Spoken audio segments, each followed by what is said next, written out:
Start करते हैं last class में पढ़े थे क्या पेरा सब्सटेंसेस। पेरा सब्सटेंसेस में हम देख सकते हैं क्या कि manufacturing process of tea garden देख रहे थे।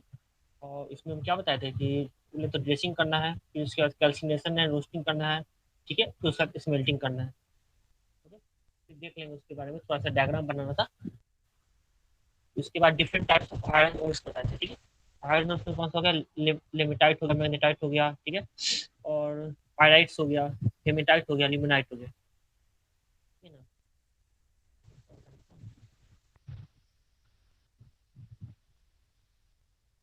उसके बाद कुछ डिस्टेम्पर के बारे में पढ़ाए थे। तो अभी हम कंटिन्यू करेंगे पी गार्डन से। ठीक है,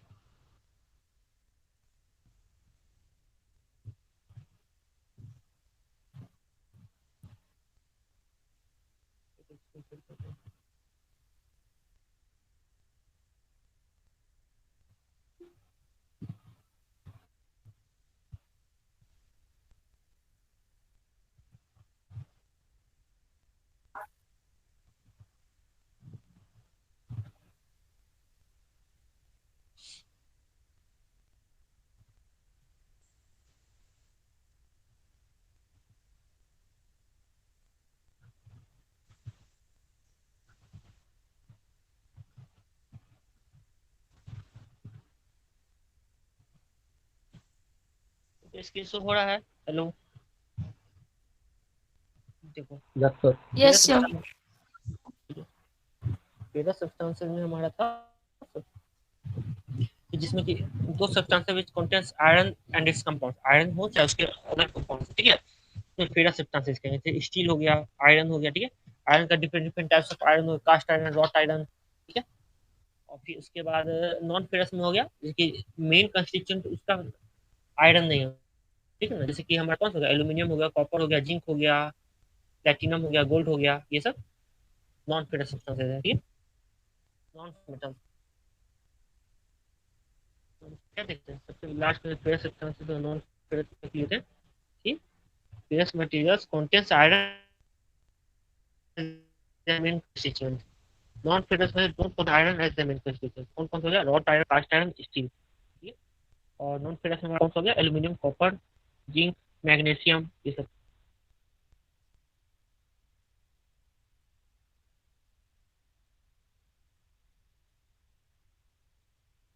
ठीक है,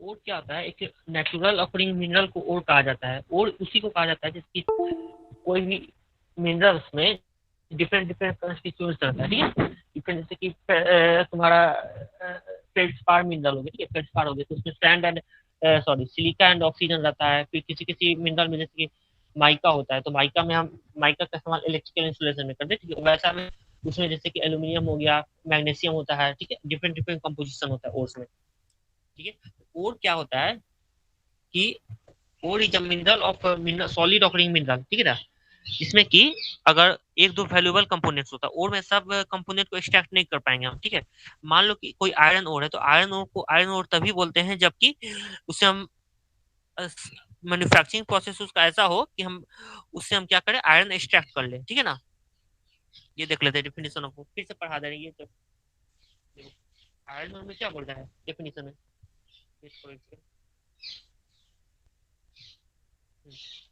आयरन ओर definition में and ore may be defined as a solid naturally occurring mineral aggregate of economic interest, जो हमको इकोनॉमिक इंटरेस्ट दे। ठीक है ना, अब मान लो कि और में जैसे कि आगे पढ़ेंगे सीडेराइट हो गया, चाहे पायराइट हो गया, आयरन ओर है। ठीक है, तो इसमें क्या होता है कि इकोनॉमिक इंटरेस्ट नहीं, क्योंकि पायराइट्स में FeS2 फॉर्मूला है। ठीक है, तो उसमें क्या होगा, सल्फर को एक्सट्रैक्ट करने में हमारा टोटल इकोनॉमिक लॉस हो जाएगा। ठीक है, समझ रहे हो बात, जैसे कि कोई कंपोजिशन है, जैसे कि हेमेटाइट है, चाहे मैग्नेटाइट का फॉर्म होता है फेरिक हाइड्रोक्साइड Fe3O4। ठीक है, इसको एक्सट्रैक्ट करते, तो इसको एक्सट्रैक्ट करने के साथ हमको आयरन निकालना है, इस यहाँ से हमको क्या निकालना है, Fe का मान निकालना है। ठीक है, इसको, ठीक है, इस और को हम इस्तेमाल नहीं कर सकते डायरेक्ट, हमको इससे Fe निकालना है। इंडस्ट्रियल पर्पज के लिए हमको आयरन का काम चाहिए, तो हमको क्या करना है कि हमें क्या करना है, इस तरह का, जैसे कि ब्लास्ट फर्नेस का पढ़ाएंगे कि ब्लास्ट फर्नेस में इस तरह से टेम्परेचर सेट रहता है 1200 डिग्री सेल्सियस से, इजिली एक्सट्रैक्ट हो सकता है, ठीक है ना। अब कोई ऐसा और है जिसके कारण कोई एक कंपोजिशन ऐसा बना हुआ है, इम्प्यूरिटी उसमें ऐसा मिला हुआ है, जिसके कारण क्या हो रहा है कि उसको एक्सट्रैक्ट करने के साथ साथ क्या हो रहा है कि टोटल एनर्जी, टोटल इकोनॉमिक हमारा उसी में एक्सट्रैक्शन प्रोसेस में चला जा रहा है, उसको अलग करने में, उस इम्प्यूरिटी को अलग करने में, ठीक है। तो उस और को हम रिजेक्ट कर देंगे, ठीक है।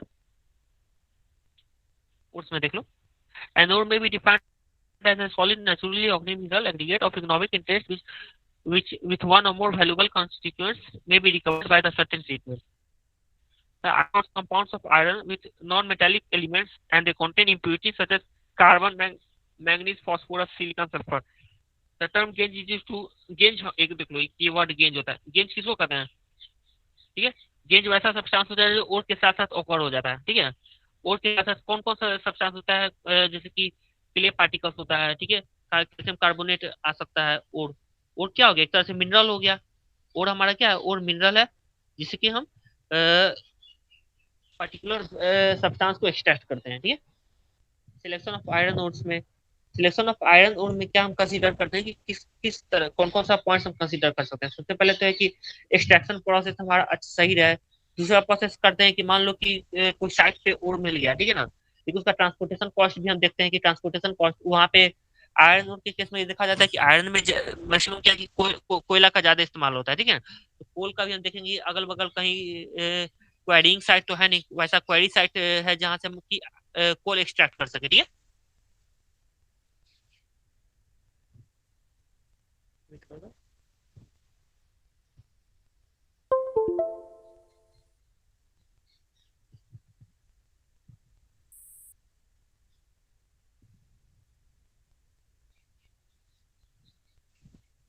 ओके,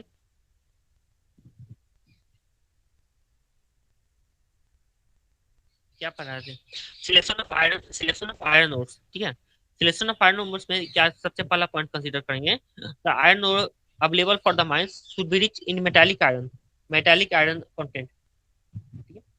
परसेंटेज ऑफ हम यहाँ ओर्स में देखेंगे यहाँ पे कि डिफरेंट डिफरेंट परसेंटेज, जैसे हेमेटाइट है, ठीक है, हेमेटाइट में आयरन का परसेंटेज 70%, सबसे परसेंट हमारा मैग्नेटाइट में होता है 70 से लेकर 73% तक होता है, ठीक है। और सबसे खराब हमारा, जैसे खराब भी नहीं कहो, जैसे कि अगर सीधे राइट में होता है, ठीक है, 40 से लेकर 40% ही होता है लगभग, ठीक है। ये देख लेते हैं ओर्स में, सबसे पहले कंपोजिशन देखेंगे कि उस ओर में हमारा आयरन कंटेंट कितना है, ताकि हमको उससे फायदा हो सके, ठीक है। For ores containing less percentage of metallic iron, considerable amount of coke and fuel will be required. It will not be economical to manufacture iron from such ores, ठीक है। वैसे वैसे और को रिजेक्ट कर देंगे। अभी वैसा एक माइंस का दूसरा पॉइंट हम क्या कंसीडर कर सकते हैं, सर यहाँ कोक एंड फ्लक्स का क्या मीनिंग है? कहाँ लिखा है, ओके, देखो कोक, हाँ ये लिखा ना, for ores contain less percentage of metallic iron, considerable amount of coke and flux, coke and flux एक फ्यूल का काम करेगा ना, ठीक है ना, जिससे आग लगा हुआ है, जिसमें कि ब्लास्ट फर्नेस में हम फ्यूल का काम करता है, ठीक है। Amount of Coke and flux will be required, considerable amount of Coke and flux, मान लो कि कोई ऐसा मेटालिक और तुम ले रहे हो, ठीक है, कोक एंड फ्लक्स हो गया तुम्हारा मतलब हो गया कि यहाँ पे फ्यूल का काम करेगा, ठीक है, कोयला का काम, ठीक है। ठीक है सर। फ्लक्स, फ्लक्स होता है एक तरह से डिफरेंट मिक्सचर ऑफ केमिकल्स, ठीक है ना, फ्लक्स कहा जाता है इसको।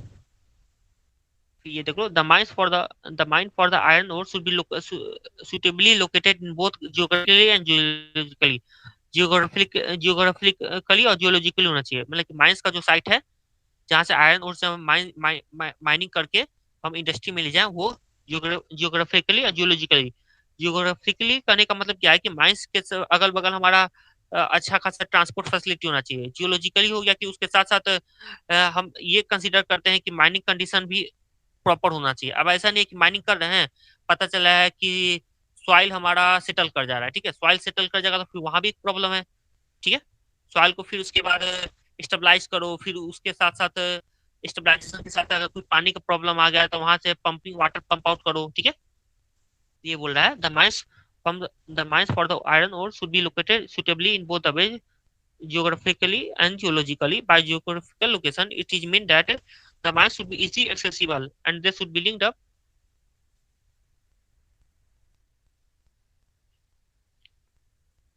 and they should be linked up with the surrounding towns by suitable transport facility, ठीक है।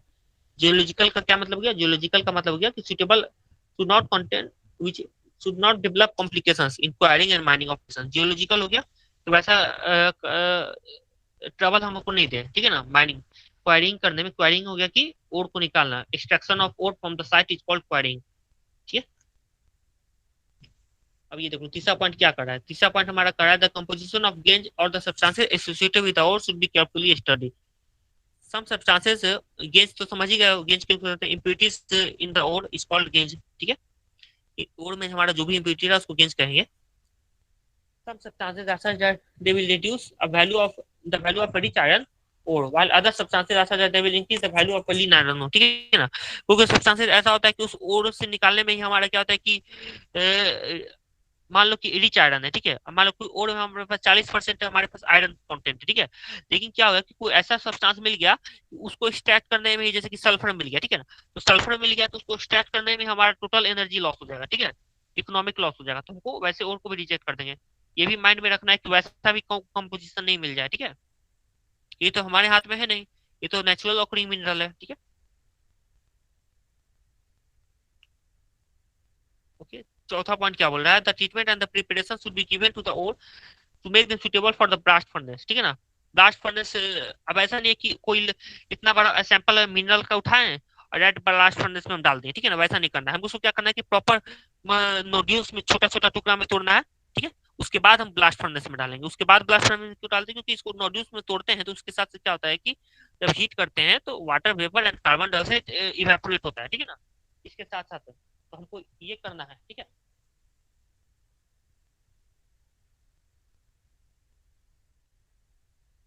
क्या बोल रहे चौथा point, the treatment and the preparation should be to be given to the iron ore to make the suitable for the blast furnace should be simple and the cheap। ये ना process भी हमारा ज्यादा एक्सपेंसिव नहीं होना चाहिए, ठीक है। अब ऐसा ना कंस्ट्रक्शन कर दिए हैं कि फर्नेस में बार प्रॉब्लम आ रहा है, ठीक है। वैसा कंस्ट्रक्शन भी नहीं करना है, ठीक है। फॉर इंस्टेंस द, देखो आयरन ore को एक्सट्रैक्ट करने में वर्ल्ड में जितना भी हमारा डिजाइनिंग डिजाइनिंग किया गया ना ब्लास्ट फर्नेस का, वो ओवरऑल लेस और ओवरऑल सब जगह सेम ही है, ठीक है। हाइट हमारा 30 से 40 मीटर तक इसका रहता है। डायमीटर जो भी स्टैंडर्ड है 3 से 4 मीटर हमारा डायमीटर रहता है, ठीक है। वो ओवरऑल स्टैंडर्ड सेम ही है, हर जगह वही फॉलो होता है। उसमें ज्यादा कुछ चेंजिंग नहीं किया गया, ठीक है। क्योंकि वहां से क्या होता है कि हमारा अच्छा खासा लोहा निकल जाता है आयरन प्रोडक्शन, ठीक है। 5,000 टन 10,000 टन हमारा लोहा निकल सकता है यहाँ से, ठीक है।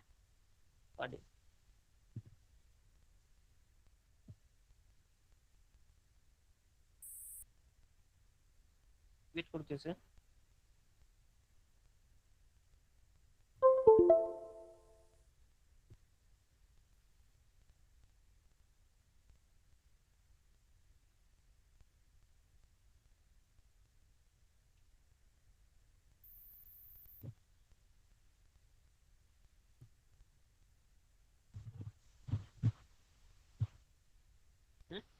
ये देखिए कौन कौन सा पॉइंट रखना है। सबसे पहले और हमारा अच्छा हो, परसेंटेज ऑफ आयरन कंटेंट उसमें ज्यादा हो। दूसरा पॉइंट है कि हमारे पास जियोग्राफिकली एंड जियोलॉजिकली, जियोग्राफिकली क्या होगा कि ट्रांसपोर्ट फैसिलिटी अच्छा हो।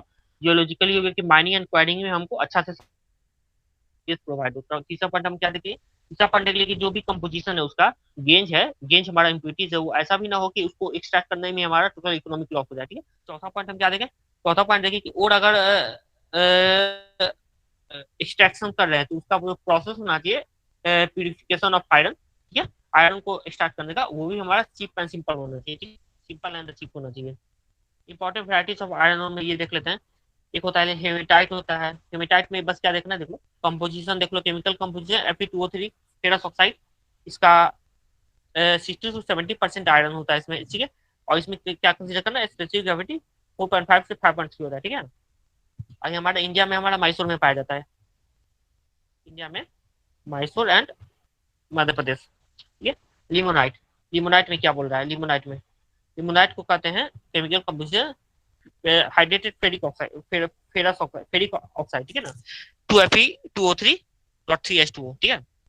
It is brown haematite, it contains about 60% of iron, ठीक है। और क्या बोल रहा है, इसका हार्डनेस हमारा क्या है 5 से 5.5 है, ठीक है। इसका स्पेसिफिक ग्रेविटी क्या है, स्पेसिफिक ग्रेविटी ये देख लो आयरन का जनरली क्या होता है कि 3 से लेके 4 तक बीच स्पेसिफिक ग्रेविटी रहता है, ठीक है ना। पानी से 3 से 4 गुना हेवी रहता है ये, ठीक है। और इसमें तो लिमोनाइट में क्या बोल रहा है, लिमोनाइट ये भी और है, ये और कहाँ अवेलेबल है तुम्हारा, अवेलेबल है इंडिया, अच्छा और है, लेकिन इंडिया में उतना यहाँ इंडिया में प्रोडक्शन होता है, ठीक है, इंडिया में और पाया जाता है, लेकिन क्या है कि इसके साथ साथ इसका जो लोकेशन है, वो लोकेशन के साथ साथ ट्रांसपोर्टेशन फैसिलिटी वहाँ पे नहीं है, ठीक है ना, उतना सही नहीं, ठीक है। मैग्नेटाइट देख लेते हैं, मैग्नेटाइट क्या बोल रहा है मैग्नेटाइट में। Is a black oxide of iron, its chemical composition Fe3O4 ferric oxide, it is richest iron ore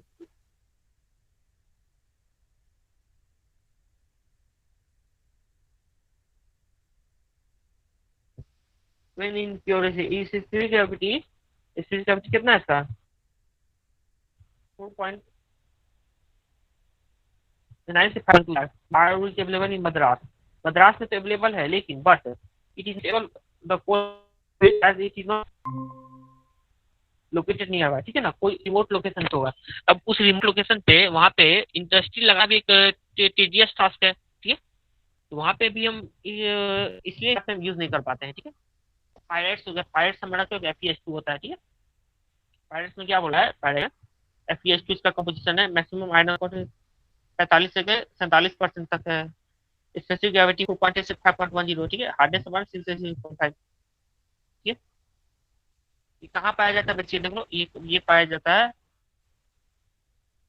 all over the world में। और the higher percentage of sulphur in this resulting iron बीटर, ठीक है ना, sulphur के कारण क्या होता है कि आयरन बीटर हो जाता है, hence is not adopted in the manufacturing process. देख लो पायराइट कहेगा कि क्यों नहीं अडॉप्ट करते हैं मैन्युफैक्चरिंग ऑफ आयरन में, क्योंकि परसेंटेज ऑफ सल्फर के कारण हायर परसेंटेज FeS2 में, FeS2 का मतलब सल्फर का ज्यादा है, उसी का हम एक्सट्रैक्शन प्रोसेस ज्यादा लेबोरियस हो जाएगा, ठीक है, ये हो जाएगा ज्यादा हो जाएगा। सिडराइट देख लो, कार्बोनेट ऑफ आयरन FeCO3, ठीक है, ठीक है। It is also specific iron और its maximum iron content is about 40%, ठीक है ना। इसमें क्या क्या नोट करना है कि सबसे अच्छा हमारे पास मैग्नेटाइट का होता है, खराब होता है सिडराइट का। ग्रेविटी हमारा स्पेसिफिक ग्रेविटी कितना है हमारा 3.069 एंड हार्डनेस 3.5 टू 5, ठीक है ना। रानीगंज हमारा ये होता है, हमारा जैसे कि टाटा स्टील है, टाटा स्टील प्लांट हमारा है।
पी आयरन क्या बोला, the crude impure iron which is extracted from the iron P iron, ठीक है ना।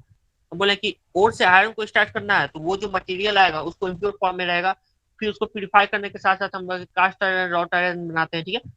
तो crude impure form of iron is known as, फिर उसके बाद उसमें अगर कार्बन परसेंटेज वैरी कर देते तो उससे हमको माइल्ड स्टील बनता है, हाई यील्ड स्टील बनता है, ठीक है।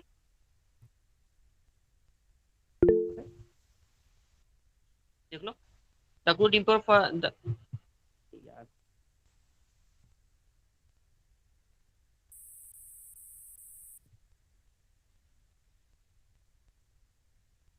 the crude impure iron which is extracted from the iron is known as pig iron. It forms the basic material for the manufacture of the cast iron, wrought iron, and the steel. We will therefore study artificial manufacturing and classification of pig iron, ठीक है। pig iron को manufacturing 3 step होता है, एक होता है dressing में, calcination and roasting होता है, फिर स्मेल्टिंग होता है, ठीक है ना। ड्रेसिंग हो गया कि उसको धो धा के साफ कर दो, कैल्सिनेशन रोस्टिंग हो गया उसको गर्म कर दो, स्मेल्टिंग हो गया उसको मेल्ट कर दो, ठीक है। अब देख लो, the pig iron manufacture for the manufacturing process like the calcination, the process of obtaining the message called dressing. Dressing को कहते हैं, क्लियर करो इसको थोड़ा।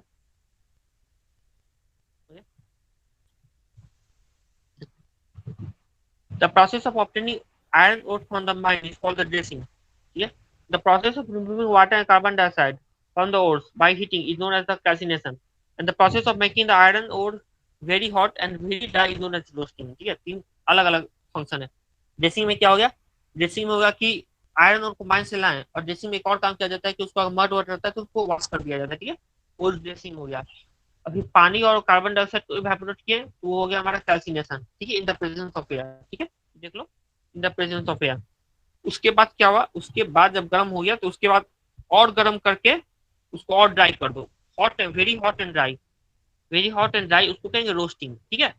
और फिर उसके बाद क्या होता है, जब रोस्ट हो गया तो उसका क्या होगा कि मटेरियल का मेल्टिंग पॉइंट अटेन कर जाएगा, ठीक है, 1200 डिग्री सेल्सियस, ठीक है। The process to separate the metal from the ore is known as the smelting and is no carried out in a special furnace known as the blast furnace। Smelting हमारा blast furnace में होगा, ठीक है। यहाँ तक किसी को कुछ doubt? Hello. Sir pig iron किसको बोलेंगे, वो थोड़ा सा समझ में नहीं आया, फिर से बता दीजिए। ओके ओके, ये आयरन हो गया कि जैसे कि ओर है, ठीक है, जैसे कि मैग्नेटाइट है, मैग्नेटाइट एफई, मैग्नेटाइट का फॉर्मूला क्या है, Fe3O4। Fe3O4 को हमको क्या करना है, यहाँ से Fe निकालना है, ठीक है। तो उसमें क्या होता है कि the crude impure iron which extracted from the iron, इस ओर से हमको क्या करना है, इम्प्योर आयरन निकालना है, ये पूरा प्योर नहीं है, ठीक है ना। हमको मोटा मोटी इम्प्योर आयरन एक्सट्रैक्ट कर लेना है वहां से, ठीक है। उस इम्प्योरिटी में जैसे कि मैग्नेटाइट में तुम्हारा कुछ कंपाउंड सल्फर का रहेगा, कुछ कंपाउंड कैल्शियम का भी रहता है, ठीक है। वो सब, वो तो एक तरह से मिनरल है, मिट्टी है, ठीक है। उस मिनरल से मैन्युफैक्चर को आयरन करना है, तो वो जो पहला मैन्युफैक्चरिंग किए पहली बार, ठीक है ना, उसी को पिग आयरन कहा जाता है। पिग आयरन होता है इम्प्योर आयरन, ठीक है ना। पिग आयरन होता है इम्प्योर आयरन को पिग आयरन कहा जाता है, ठीक है सर। ठीक है। उसी फिर इसके बाद जैसे कि यहाँ देख लो, कहाँ गया, रॉट आयरन था ना, ये देख लेते हैं, याद नहीं, हमको बता देते हैं इसमें कुछ एक, हाँ, कास्ट आयरन। देखो कास्ट आयरन भी कैसे बना, the cast iron manufactured by remelting pig iron with coke and the limestone, ठीक है ना। फिर उसको दोबारा से मेल्ट करो, कास्ट आयरन को और प्यूरिफाई करो, ठीक है ना। कास्ट आयरन किससे बना, हमारा पिग आयरन से बना, ये भी पिग आयरन से बना, ठीक है। उसी तरह से हमारा रॉट आयरन देखो, रॉट आयरन में भी शायद वही चीज लिखा होगा। कास्ट आयरन में जनरली क्या करते हैं कि कास्टिंग वास्टिंग जहाँ पे हो गया ना, कास्टिंग करने का मतलब है कि जहाँ पाइप लीकेजेस कर रहा है वहां पे हम कास्ट आयरन को प्रोवाइड करते हैं, ठीक है। यहाँ पे रस्टिंग नहीं, ज्यादा अच्छा नहीं, ज्यादा नहीं होता, ठीक है। Wrought iron is almost pure form of iron, ठीक है। रॉट आयरन जो है उसको और प्योर कर दो, आयरन को इम्प्योर था पिग आयरन, उसको और प्योर कर दो, तो और प्योर करने के साथ साथ क्या होता है, एक content about 0.1% carbon and so on, ठीक है। जितना प्योरिटी करोगे उतना ही हमारा मेहनत लगेगा, the manufacturing process is laborious and tedious, ठीक है। पिग आयरन को भी निकाल के हम अलग अलग फॉर्मेशन करते हैं, ठीक है। यस।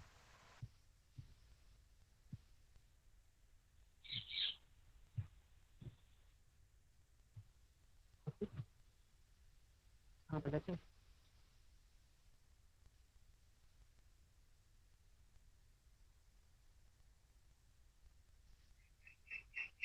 हाँ, ये देखो मैन्युफैक्चरिंग प्रोसेस में क्या हो गया, ड्रेसिंग हो गया। ड्रेसिंग में क्या हो गया कि उसको क्या करना है, सबसे पहले तो आयरन ओर है, आयरन ओर है बड़ा साइज में, उसे छोटा छोटा साइज में तोड़ देना है, ठीक है। ड्रेसिंग हो गया, ठीक है। और उसमें मड वर्ड लगा हुआ है तो उसको पानी से धो देना है। कैल्सिनेशन में हुआ कि कैल्सिनेशन में हमारा H2O, वाटर और CO2 को इवेपोरेट करा देना है, ठीक है। अब रोस्टिंग हो गया तो उसको और गर्म कर देना है, और गर्म कर देना है, कितना गर्म करना है, तो वो पूरा ड्राई हो जाए और रेड हॉट हो जाए, ठीक है। देख लो, process of making the oats hot and the very dry known as roasting. तो उसके बाद जब वो गर्म हो गया तो उसके बाद वो पिघलना चाहेगा, तो जब पिघलेगा तो हम उसको कहेंगे स्मेल्टिंग, उसको फर्नेस में करेंगे, भट्टी में कर देंगे, ब्लास्ट फर्नेस में, okay. Manufacturing of pig iron,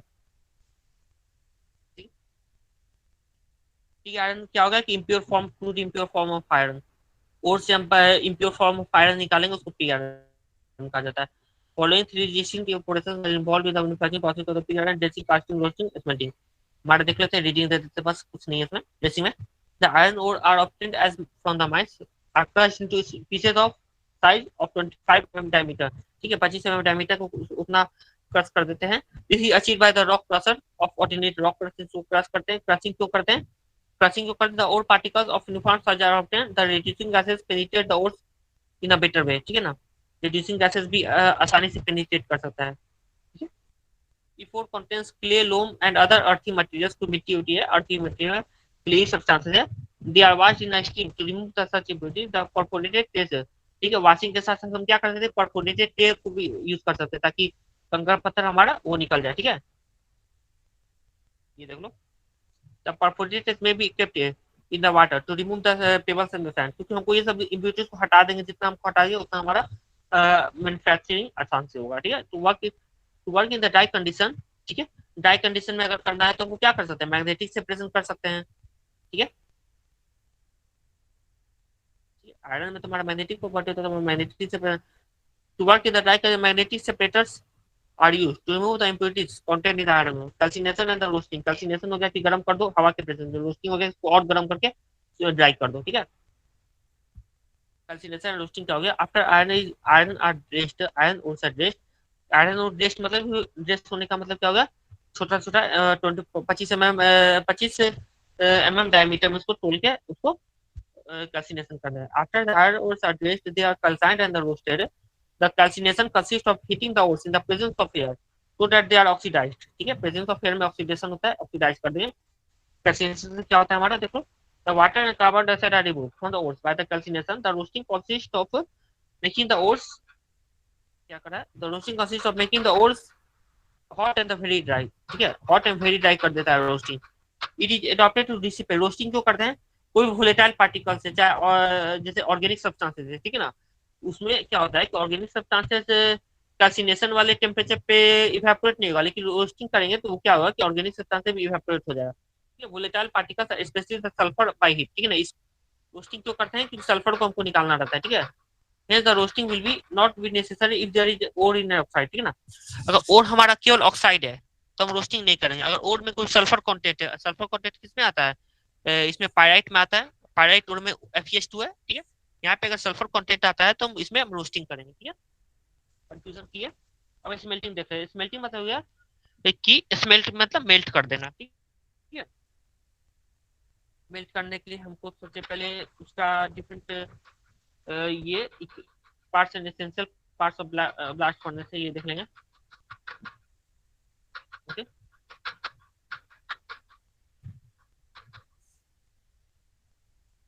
smelting बोल रहा है the melting so as to separate the metal from the ore, क्योंकि कोई भी चीज अगर मेटल में मेल्ट हो रहा है ओर, ठीक है ना, तो ओर मेल्ट हो रहा है तो आयरन का स्पेसिफिक ग्रेविटी ज्यादा है, तो आयरन क्या करेगा कि नीचे की ओर सेटल होगा। उसके ऊपर क्या होगा कि स्लैग जो होता है, स्लैग होता है इम्प्योरिटीज होता है, वो उसके ऊपर फ्लोट करेगा। तो हम क्या करेंगे कि आसानी से आयरन मेल्ट किया, उसके ऊपर स्लैग फ्लोट किया, ठीक है। जब फ्लोट किया तो हम क्या करेंगे, ऊपर वाले इम्प्योरिटी को हटाएं, आयरन को अपना निकाल दिए, ठीक है। ये हमारा हो गया। स्मेल्टिंग का यही पर्पज है, ठीक है।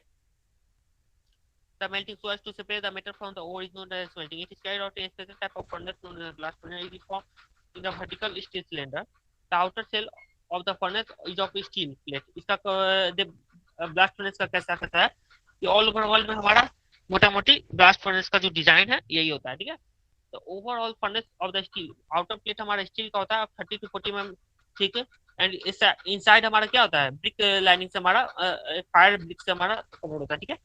देख लो, inside surface is covered with a lining of fire bricks and its diameter is about, कितना है diameter about 6 to 8 mm and its height is about 30 to 36 mm, 30 metre to 36 metre, ठीक है। 6 से 8 मीटर हमारा डायमीटर होता है, दिखा देंगे फायर ब्रिक्स में। इसका डायमीटर जो है 6 से 8 मीटर होता है, ठीक है। इसका जो हाइट हमारा कितना होता है, 30 से लेके 36 मीटर, सॉरी mm बोल रहे थे, मीटर, ठीक है। और क्या दिखा रहे थे, ये देखो second point, the blast furnace continue. Blast furnace में क्या होता है कि एक बार जब स्टार्ट कर दिए, ठीक है ना, तो कई साल तक वो वर्केबल कंडीशन में रहता है, ठीक है। The blast furnace countries throughout the world to provide the predominant, if not the sole mean of production of the pig iron. The design has practically remained unchanged. They have, however, grown to an incredible extent in the size and efficiency. The capacity of the old blast furnace was about, पहले हमारा blast furnace कितना capacity था, पहले हम कितना निकालते थे, 15,000 kilometre pig iron per day निकालते थे। अब हमारा क्या है कि 1 लाख या उससे अधिक हम पिग आयरन पर डे हम निकाल सकते हैं। ठीक है, ये हमारा ब्लास्ट फर्नेस, सॉरी, ये पिग आयरन का हमको पता चल गया कैसे कैसे क्या क्या काम करना है। 3 तरीका है, ड्रेसिंग की है, कैल्सिनेशन रोस्टिंग की है, और फिर उसके बाद स्मेल्टिंग कर दी है। ठीक है, अब हम देखेंगे, सॉरी काम क्या निकल रहा है, ओके। अब क्या देखेंगे, ब्लास्ट फर्नेस का थोड़ा डिजाइन देख लेते हैं। डिजाइन देखने से पहले हम ये बता देते हैं, थोड़ा फिगर देखो, ठीक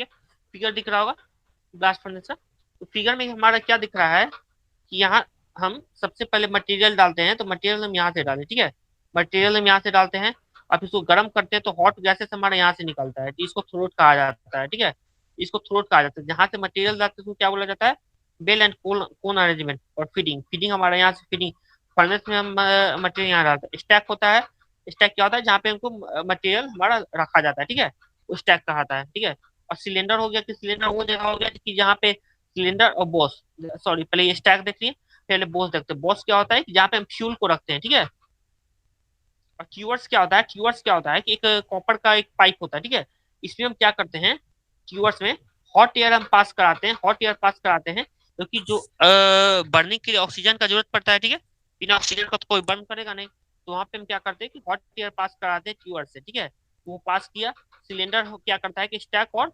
बॉस को जोड़ता है। क्योंकि अगर से देखो इसका डिजाइन क्या है, इस तरह से स्टैक कर रहा है, तो सिलेंडर अगर इस तरह से हम डायरेक्ट बॉस को जोड़ते हैं तो यहाँ पे हम स्टेज ज्यादा बन जाएगा, इसलिए हम क्या करते हैं कि इस तरह से जोड़ते हैं, फिर सिलेंडर बनाते हैं, फिर यहाँ पे हम स्टैक बॉस को जोड़ते हैं। ठीक है, और फिर जब गर्म हो गया सब मटेरियल, तो इसमें क्या हो गया कि आयरन हमारा नीचे सेटल हो जाता है और स्लैग हमारा ऊपर हो जाता है। स्लैग हमारा लाइटर होता है, आयरन का स्पेसिफिक ग्रेविटी ज्यादा होता है।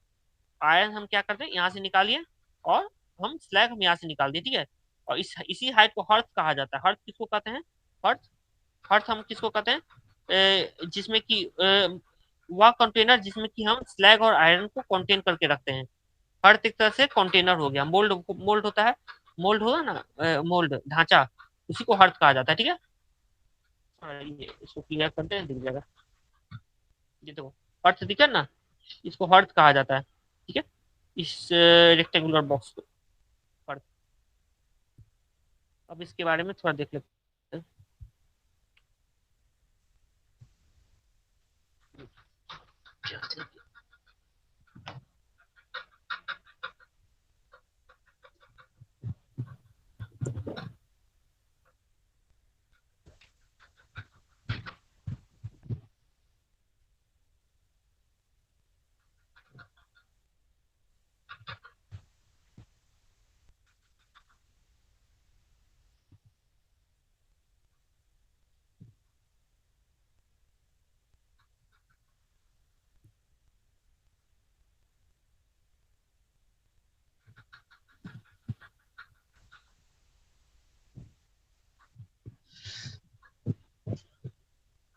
हो गया, essential parts and equipments of a blast furnace. तो हम जो बताए थे, सबसे पहले हमारा क्या था, बॉल एंड कोन अरेंजमेंट था। ठीक है, बॉल एंड कोन से क्या हो गया, एक तरह से वहां से हम ओर डाले। ठीक है ना, ओर डाले इम्प्योर। ठीक है, फिर उसके बाद स्टैक था, स्टैक था, स्टैक में क्या क्या मटेरियल को फिल कर दिया। ठीक है, सिलेंडर क्या किया, सिलेंडर एक तरह से समझो कि क्या करता है कि सिलेंडर हमारा स्टैक और बॉस को कनेक्ट करता है। ठीक है, और फिर हर्थ क्या होता है, वह कंटेनर जिसमें कि हम आयरन और स्लैग को रखते हैं। स्लैग क्या होता है, एक तरह से इम्प्योरिटीज को स्लैग कहा जाता है। ठीक है, चलो पढ़ लेते हैं। और ट्यूअर्स होता है, ट्यूअर्स क्या होता है कि गर्म हवा वहां से डालते हैं। ठीक है, हॉट एयर, ताकि हमारा प्रॉपर बर्निंग हो सके। Essential parts and equipments of blast furnace throat में देख लो, this is the feeding throat क्या होगा, this is the feeding zone और the mouth of the blast furnace, it is located near the top portion of the furnace, ठीक है। Stack क्या होता है, this is also known as in valve and extends from the throat to the cylinder, it is about 18 metre, it is about 18 meter or so. The dimensions of the stack are to be carefully determined, ठीक है। Stack का जो dimension है carefully determine कर देना। तो क्या मान लो कि ज्यादा हाइट कर देते हैं, ठीक है। ज्यादा हाइट करने पे क्या होता है कि अगर ज्यादा मटेरियल एक साथ भर देंगे तो क्या होगा कि मटेरियल में प्रॉपर हीटिंग नहीं हो पाएगा, ठीक है ना, प्रॉपर गैसेस हमारा स्केप नहीं कर पाएगा। तो यहाँ से हम क्या हो सकता है कि हमारा जो आयरन है वो अच्छा से स्मेल्ट नहीं कर पाएगा, ठीक है।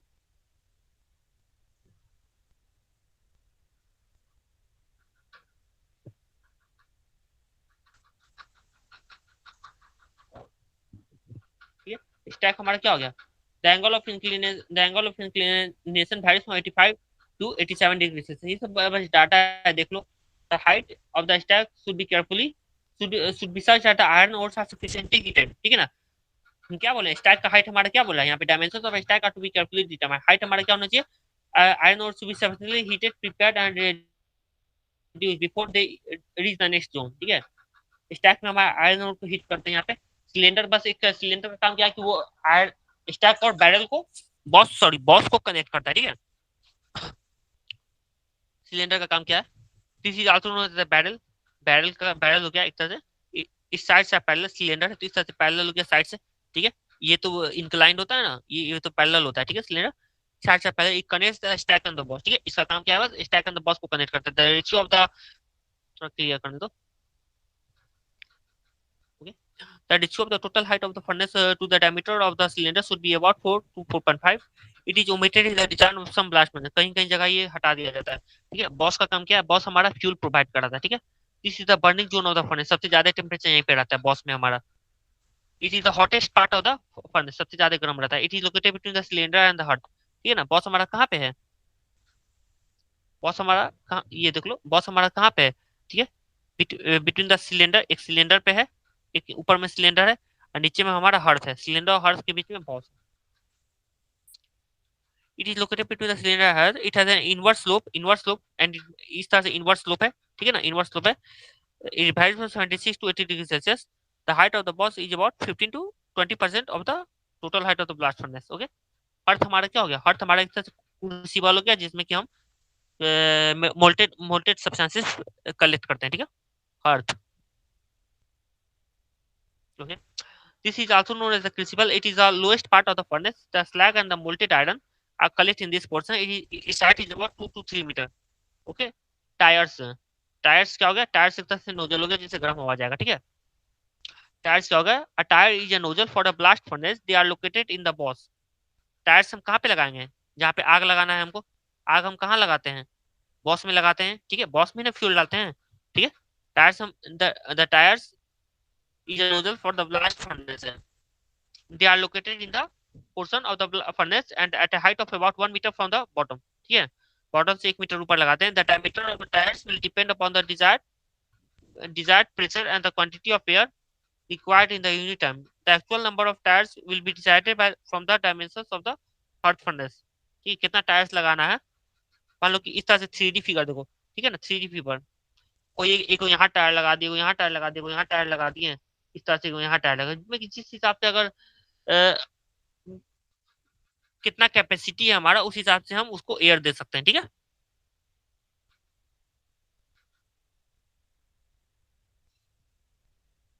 The actual number of times we decided on the diameter of the hot furnace. They are actually equally spaced all around the furnace with the distance with the distance with the distance between each of them about 1.5 to 1.8 metre, ठीक है ना। 1.5 metre से लेकर 1 metre तक एक दूसरे के बीच में डिस्टेंस होता है। और क्या पढ़ना है, फीडिंग अरेंजमेंट। फीडिंग अरेंजमेंट को क्या पढ़ना है, फीडिंग अरेंजमेंट कहाँ से हम फीड करते हैं, तो ऊपर वाले टॉप से। ये हमारा फीडिंग अरेंजमेंट हो गया, ठीक है। बेल एंड कोन अरेंजमेंट, ठीक है। Feeding arrangement, the material are fed from the top of the furnace, the receiving hoppers with a double cup.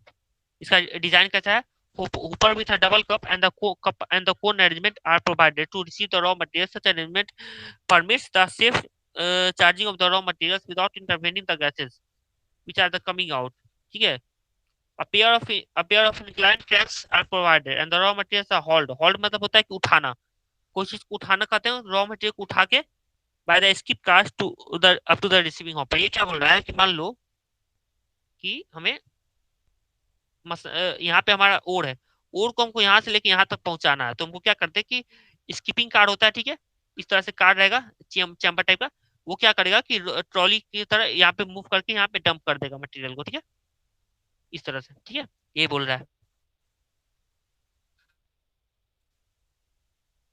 हॉलिंग कर देगा, ठीक है, हॉलिंग बाय द स्किप कार्स। हॉलिंग करना होगा मतलब कि पिकअप करना, ठीक है। क्या बोला, एडिशनल रिक्वायरमेंट्स, एडिशनल रिक्वायरमेंट्स में हो गया कि देख लो क्या बोल रहा है एडिशनल रिक्वायरमेंट में।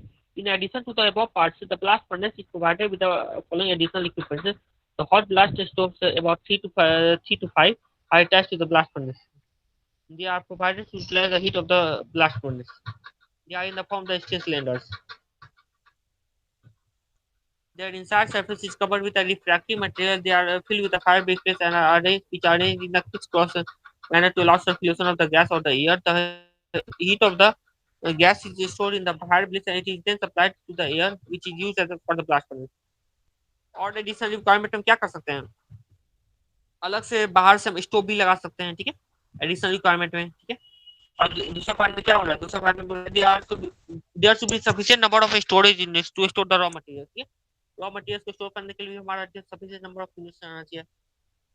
These units should be well fitted in the general layout of the blast furnace, ठीक है। क्योंकि देखो मटेरियल को क्या होगा, इस तरह से रहना चाहिए हमारा स्टोरेज यूनिट। मान लो कि स्टोरेज यूनिट है, अगर हमको क्योंकि ब्लास्ट फर्नेस जो है हमारा 24 आवर्स काम कर रहा है, ठीक है, इस तरह से काम करना है कि हमको रोकना नहीं है काम को, ठीक है। उसके साथ साथ हमको क्या करें कि मटेरियल को इस तरह से स्टोर करना है कि मटेरियल को ऑटोमेटिक क्या करे कि मशीन ऑटोमेटिक अगर उठाए और डंप कर दे बिल एंड कोन हॉपर में, ठीक है, ऊपर टॉप पोर्शन पे, ठीक है।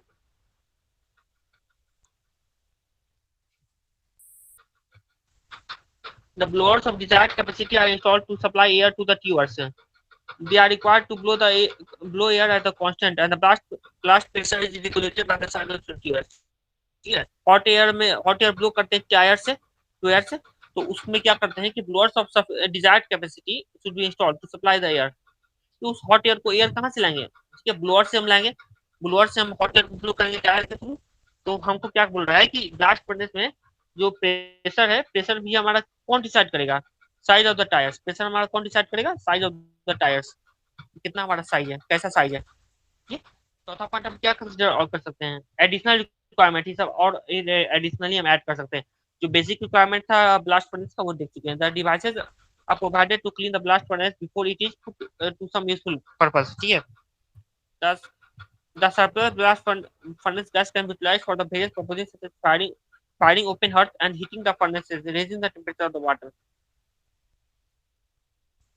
ठीक है ना। यूज करने से पहले क्या है कि करें कि ब्लास्ट फर्नेस को हम क्लीन करके रखें, ठीक है, ताकि फायर ब्लिस्ट वाले क्ले में अगर क्रैक्स आता है तो उसमें भी हमारा क्या होता है, प्लांट हमारा डैमेज हो सकता है, ठीक है।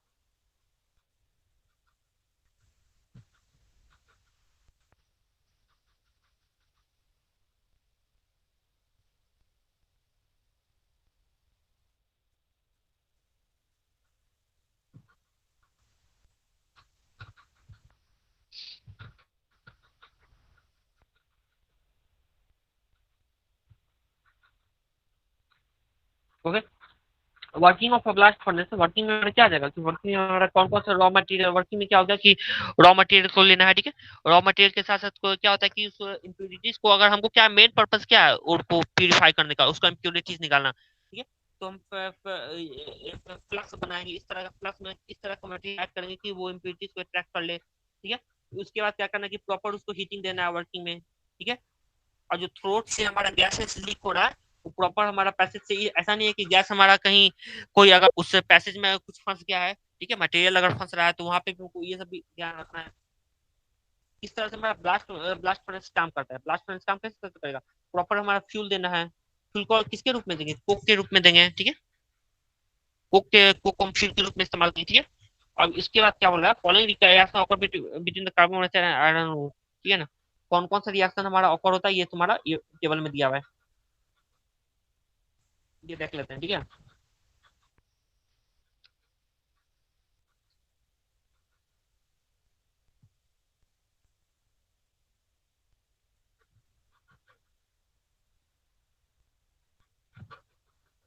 वेट करो 1 minute.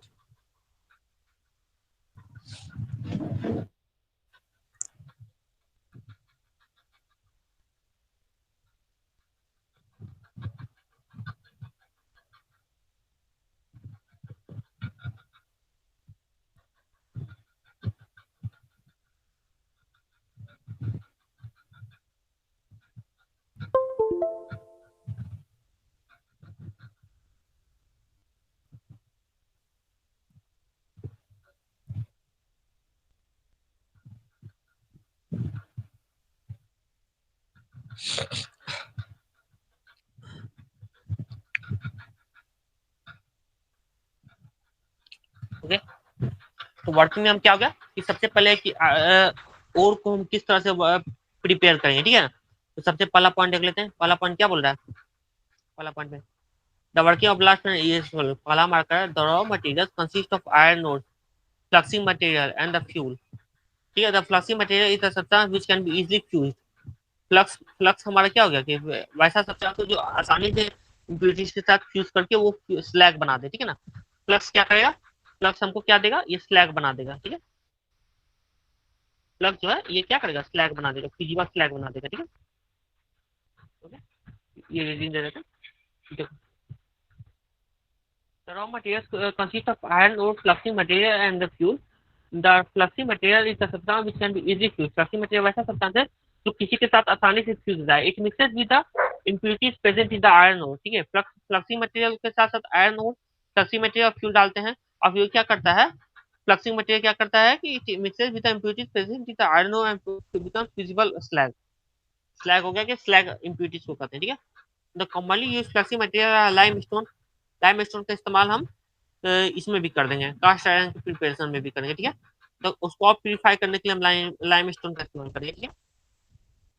The commonly used flexi materials is a limestone which is also crushed to the same size of the as the iron। Iron को हम कितना साइज में क्रश किए थे, 25 mm के नोड्यूल्स में, छोटा छोटा नोड्यूल में 25 mm के नोड्यूल साइज में क्रश किए थे। उसी साइज में हमको क्या करना है कि फ्लक्सी मटेरियल को क्रश कर देना। फॉर फ्यूल को, फ्यूल के लिए हम क्या इस्तेमाल करेंगे, फ्यूल के लिए फॉर फ्यूल को की widely use in the most of the plant. Charcoal में भी यूज है, ठीक है ना। चारकोल को भी कभी कभी इस्तेमाल कर सकते हैं, ठीक है। दूसरा तीसरा पॉइंट देखो, तीसरा पॉइंट क्या बोल रहा है, a mixture of raw material is prepared in the required proportions and it is elevated up to the top of the furnace। बोले ना क्या होता है कि मटेरियल यहाँ पे प्रिपेयर किया, मटेरियल को उठा के यहाँ पे ऊपर टॉप ऑफ द फर्नेस में जाना, क्योंकि 30 से 40 मीटर इसका हाइट होता है। 30 से 40 मीटर ऊपर कोई बार बार जाके मटेरियल को डालना नहीं है, ठीक है। वो ऑटोमेटिक क्या करता है कि चेनिंग सिस्टम होता है, वो चेनिंग सिस्टम वहां से रॉ मटेरियल उठाएगा वहां पे डंप कर देगा, ठीक है। ये वाला देखो ऊपर पढ़े थे यहाँ पे, आगे बढ़ते हैं, ठीक है। A mixture of raw material is prepared in the required proportion. It is elevated up to the top of the furnace. This mixture is then allowed to descend। descend मतलब through the throat portion of the furnace, ठीक है ना। फिर वो mixture क्या करता है कि नीचे की ओर आता है, ठीक है। अब blast of hot air is force to the, blast of hot air हम कहाँ से डालते हैं, टायर से, ठीक है। अब blast of hot air is force through the blast pipe and the tires। The blast pipe runs around the surface। A high temperature of about 1300 degrees Celsius to 1500 degrees Celsius is obtained the lower portion of the furnace, ठीक है। Lower portion में हमारा क्या था, lower portion में हमारा क्या है बताओ, लोअर पोर्शन में हमारा बॉस है, ठीक है। लोअर पोर्शन में ये जो है बॉस है, यहाँ पे हमारा टेम्परेचर कितना हो जाएगा, 1300 से, ठीक है, 1500 डिग्री सेल्सियस, ठीक है। बॉस में हमारा टेम्परेचर 1300 से लेके 1500 डिग्री सेल्सियस हो जाएगा, ओके। और क्या कंसीडर करना है, और क्या काम करता है हमारा, ये सब हो गया।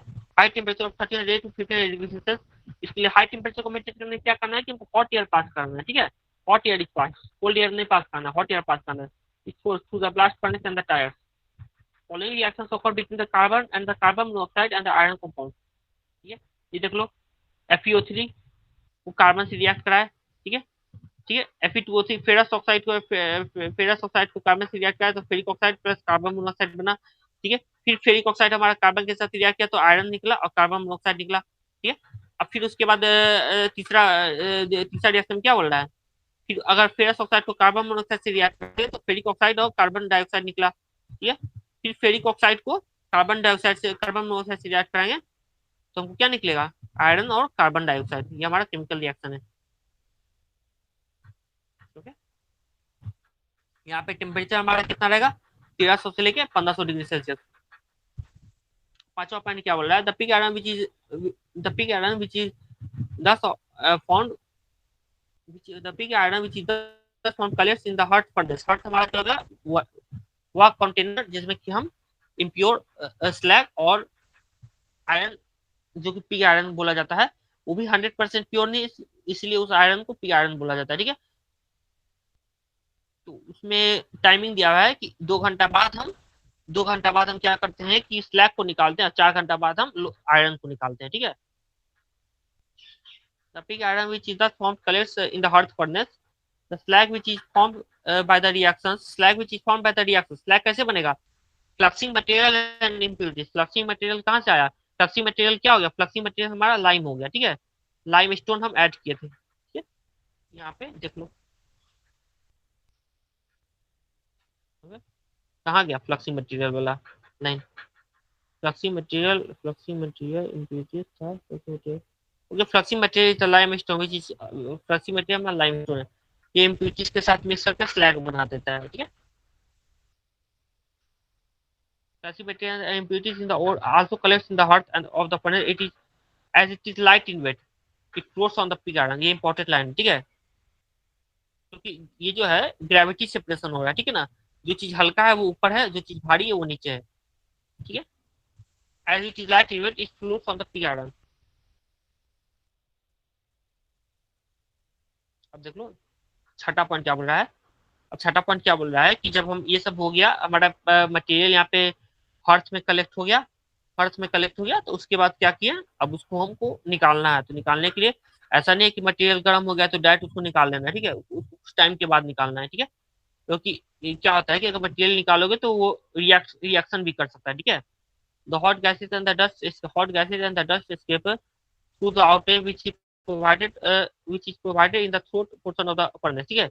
हम बोले थे थ्रोट पोर्शन से क्या निकलता है, ठीक है। उसके थ्रोट पोर्शन से हॉट एयर एंड गैसेज निकल जाता है, एंड डस्ट जितना भी डस्ट है, ठीक है। क्योंकि कोई भी चीज गर्म कर रहे हैं, हॉट कर रहे हैं, तो वहां से एसेज भी निकलेगा, उस एसेज को भी निकालने के लिए पैसेज देना पड़ेगा, ठीक है।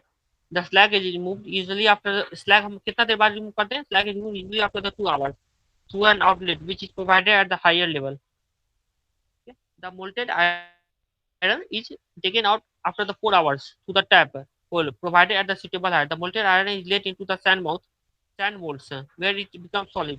molten iron को सैंड मोल्ड में क्यों करते हैं, क्योंकि सैंड मोल्ड में क्या होता है कि उसका सैंड का मेल्टिंग पॉइंट उससे भी ज्यादा हाई होता है, ठीक है। तो वो क्या करेगा कि वो रेजिस्ट कर लेगा उसके टेम्परेचर को, ठीक है। It is then taken out in the short length from this mould. ये 2 घंटा बाद हम स्लैग को निकालते हैं, 4 घंटा बाद हम मोल्टेन आयरन को निकालते हैं, जिसको कि पिग आयरन बोला जाता है। दीज आर नोन एज सोर्स of pig as exhibit curve shape when inverted, ठीक है ना। इसको पिग आयरन क्यों कहा जाता है, ये देख लो। पिग आयरन इसलिए कहा जाता है क्योंकि as exhibit curve shape when inverted, क्योंकि उसका शेप जो होता है कर्वेचर शेप का होता है, ठीक है। कर्व शेप का होता है, कर्व शेप का मतलब हो गया कि मान लो इस तरह का शेप है, इस तरह का कर्व नीचे क्यों रहेगा, ठीक है। इन्वर्टेड उल्टा कर देते, ठीक है। Pig iron as obtained from the pig iron as obtained contains about 93 to 95% iron। इस पिग आयरन का कंपोजिशन रख लो। पिग आयरन क्या है कि 93 to 95% का आयरन है, about 4 to 5% of the carbon and the remaining being the sulphur silicon. अभी भी इसमें इम्प्यूरिटीज प्रेजेंट है, ठीक है ना। Sulphur silicon manganese and phosphorus. The slag as obtained, क्या पढ़े हम ब्लास्ट फर्नेस का कैसे कैसे काम। सबसे पहले तो हम ब्लास्ट फर्नेस में ओर के साथ आयरन ओर के साथ साथ फ्लक्सिंग मटेरियल डालें, फ्यूल डालें, ठीक है। फ्लक्सिंग मटेरियल हमारा लाइम स्टोन होगा, उसको गर्म किए कितना डिग्री सेल्सियस में, 1300 से लेकर 1500 डिग्री सेल्सियस में गर्म किए।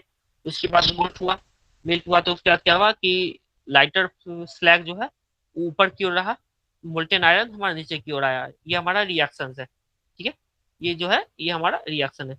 इस रिएक्शन के थ्रू हम देख लेंगे अपनी आयरन। फिर उसके बाद क्या हुआ, उसके बाद 2 घंटा बाद हम स्लैग को निकाले, 4 घंटा बाद हम आयरन को निकाले। अब इसका कहाँ का इस्तेमाल है कुछ देख लेते हैं ये सब भी। Plastic iron कितना कंटेन करता है, 93 to 95% iron, about 4 to 5% carbon, and the remaining being the sulfur, silicon, manganese, and the phosphorus. The slag as obtained contains about 45% of the lime. Okay, lime हमारा कितना परसेंट, क्योंकि lime हमारा impurity में भी आया है तो कुछ परसेंट लाइम भी आएगा।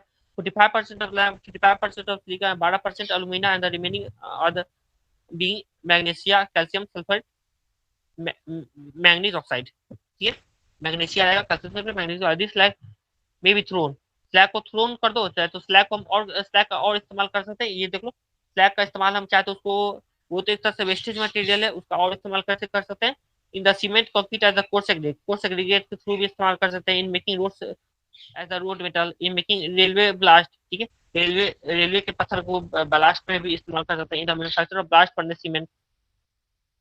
इस समय इसका इस्तेमाल हो सकता है स्लैग का। ओके, तो देखते हैं,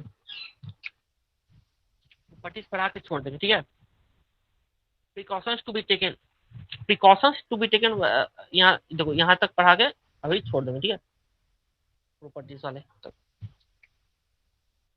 प्रिकॉशंस में क्या हो गया, क्या क्या प्रिकॉशन रखना है। सबसे बड़ा प्रिकॉशन क्या है कि ब्लास्ट फर्नेस जो होता है ह्यूज अमाउंट ऑफ वाटर का रिक्वायरमेंट मांगता है। ठीक है, और इसलिए क्या होता है कि जो प्लांट को हम स्टॉप नहीं कर सकते। सबसे पहला आता है कि कम से कम सेवरल ईयर्स तक उसको हम चालू रखना है। ठीक है, वर्किंग कंडीशन में रखना है।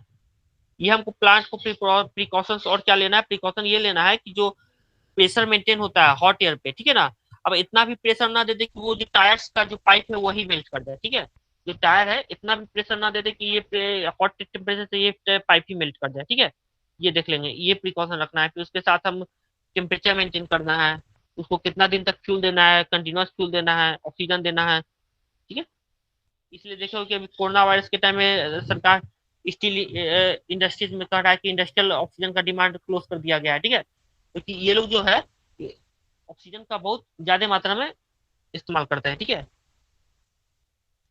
फ्यूल को ऑक्सीजन प्रोवाइड करने के लिए। ठीक है, अब देख लेते हैं प्रिकॉशंस हमारा कौन कौन सा है for working of the blast furnace. The blast furnace is a very important unit in of steel plant, it is necessary for taking precautions for its efficient.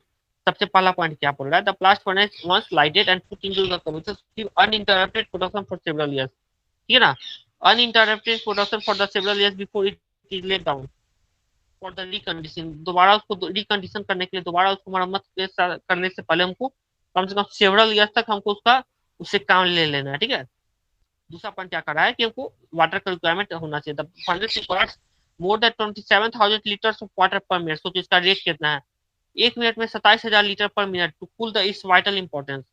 The stoppage of water even for a couple of minutes may burn the copper tuyeres. ठीक है, कुछ देर के लिए भी अगर, कुछ minute के लिए भी अगर रुक जाएगा तो कॉपर टायर्स होता है, वो कॉपर का बना होता है, वो पाइप जिससे कि हम गैस को हॉट एयर को पास करते हैं, वो क्या करेगा कि वो जल जाएगा, carrying the hot blast to the furnace. Copper tires है hotter. The performance of the furnace should be constantly watched and it should be seen that it does not run too hot or too cold. ज्यादा ठंडा भी होना चाहिए। मान लो कि कोई equipment का कोई पार्ट है जो ज्यादा ठंडा हो गया, कोई ज्यादा कोल्ड गर्म हो गया, ये भी नहीं होना चाहिए। प्रॉपर हमारा टेम्परेचर मेंटेन होना चाहिए, जिसका जिस कंपार्टमेंट का जितना टेम्परेचर आना चाहिए। ब्लास्ट फर्नेस में अगर बॉस का टेम्परेचर 1300 से 1500 डिग्री सेल्सियस है तो उसको उस पर मेंटेन करके रखना है। ठीक है, नेक्स्ट लगता है खत्म हो गया है, वेट करो। अब क्या पढ़ना थे, देख लो तीसरा पॉइंट देख लिया। तीसरा पॉइंट क्या कर, the performance should be constantly watched and should be seen that it does not run too hot और टू कोल्ड। चौथा पॉइंट करा है, the preheating of air should be properly regulated so that the temperature required to maintain temperature is always required। मान लो कि कोई कहेगा कि sir ठंडा हवा देते, तो उससे क्या होगा कि टेम्परेचर मेंटेन हमारा नहीं हो पाएगा। ठीक है, हॉट एयर ही हमको देना है। प्री हीटिंग ऑफ एयर, पहले से हमको प्री हीटिंग करना है, ब्लोअर के थ्रू हमको प्री हीटिंग करना है। should be properly regulated so that temperature is always maintained in the positive temperature. The uniform composition and the nature of the nature of the charges of iron और coke and the limestone. Limestone क्या हो गया, limestone हमारा एक तरह से ये हो गया क्या बोले इसमें, लाइमस्टोन जो हो गया हमारा फ्लक्सिंग मटेरियल होगा, फ्लक्स बन गया, ये हमको फ्लक्स बनाएगा, ठीक है। लाइमस्टोन से डिपेंड है properties of pig iron. Pig iron का क्या प्रॉपर्टीज है, पिग आयरन में क्या है कि इसका हर प्रॉपर्टी अच्छा है, लेकिन सबसे घटिया प्रॉपर्टी क्या कि इसको इस्तेमाल हम कमर्शियल पर्पज के लिए नहीं कर सकते, ठीक है। सबसे ये इंपॉर्टेंट है। प्रॉपर्टीज ऑफ पिग आयरन क्या है, following are the properties of pig iron, it can be harden but not tempered, ठीक है। हार्डन तो हो जाएगा लेकिन उसको दोबारा टेम्परिंग नहीं कर सकते, टेम्पर मतलब कि चेंज इन शेप, शेप नहीं कर सकते। It can not be magnetize, इसको मैग्नेटाइज भी नहीं कर सकते हैं, ठीक है। इसको इसलिए मैग्नेट इस्तेमाल भी नहीं कर सकते। It can not B welded और रिवेटेड, इसको ना वेल्ड कर सकते हैं ना रिवेट कर सकते हैं, तो ये सब कर ही नहीं सकते, तो इसका क्या काम करेंगे, इसको कुछ नहीं काम कर सकते इसका। इट डज नॉट रस्ट, ठीक है। It is difficult to the weld, वही ऊपर वाला कंडीशन है, नॉट टेम्पर्ड, ठीक है। इसी तरह से it is difficult to bend, it is hard and the brittle, hard and brittle है। It is neither ductile not malleable, ठीक है, ना डक्टाइल है ना malleable. It melts easily exposure to very 1200 degree Celsius पे मेल्ट कर जाता है। It possesses high compressive strength but it is weak in tension and shear, okay. ये हमारा पॉइंट हो गया प्रॉपर्टीज। प्रॉपर्टीज क्या हो गया, रस्ट नहीं करता है, उसके साथ साथ ब्रिटल है, फिर उसके बाद डक्टाइल मटेरियल नहीं है, और मैग्नेटिक प्रॉपर्टीज नहीं शो करता है, ठीक है। और क्या क्या है, मेल्ट हमारा आसानी से फ्यूजन टेम्परेचर पे आसानी से मेल्ट कर जाता है 1200 डिग्री सेल्सियस पे। हाई कॉम्प्रेसिव स्ट्रेंथ है लेकिन लो टेंसाइल स्ट्रेंथ है। टाइप्स ऑफ पिग आयरन क्या हो गया, चार प्रकार का है, बेसिमर पिग है, व्हाइट पिग है, ग्रे पिग, मोल्ड पिग। इसको नेक्स्ट क्लास में बता देंगे। मैं नेट खत्म हो गया, ठीक है ना, नेट ओवर हो गया है, ज्यादा देर क्लास अब नहीं ले पाएंगे, ठीक है। ओके, तो किसी को कुछ डाउट हो तो पूछ लो। Hello, hello. Yes sir.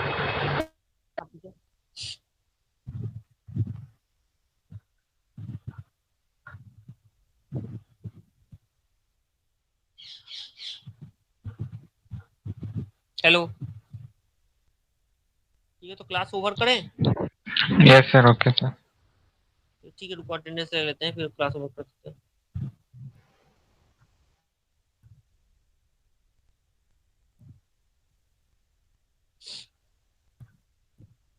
Thank you to all. Thank you sir.